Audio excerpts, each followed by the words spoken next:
Hello hello బావా, ఏం చేస్తాను? ఏం లేదే, ఇప్పుడే ఇక్కడ పొలం కాడికి వచ్చిన. చెప్పే. ఇవాళ కూడా పొలం దగ్గరికి ఎందుకు బావా? మంచిగా రెడీగా కాక ఇంటి దగ్గర ఉండి. అంటే ఇక ఈ బర్రెలకి ఇట్లా గడ్డేయలే కదా, గడ్డేసి నీళ్ళు పెట్టి ఇక ఇంటికి వచ్చినామంటే మన ఈవెంట్ అయిపోయే వరకు మొత్తం ఇంటికానే ఉండొచ్చు.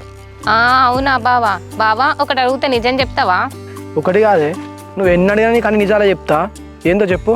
బావా, మీ ఇంట్లో కట్నం గురించి ఏమైనా డిస్కషన్ వచ్చిందా? కట్నం గురించానే? అవునే, మార్నింగే ఇట్లా అమ్మ నాన్న మాట్లాడుకున్నారు. ఎందుకే మీ ఇంట్లో కూడా వచ్చిందా? అవును బావా, మీ వాళ్ళు ఏం అడుగుతా అంటున్నారు? మా వాళ్ళు ఏం అడుగుతారో చెప్పే ముందు ఫస్ట్ మీరేం పెడతా అనుకుంటారా చెప్పే. ఏమున్నది బావా, మాకున్నది గదే 3 ఎకరాల పొలం, అదే ఇద్దాం అనుకుంటున్నారు. మా ఇంట్లో అమ్మ నాన్న కూడా అదే అనుకున్నారు.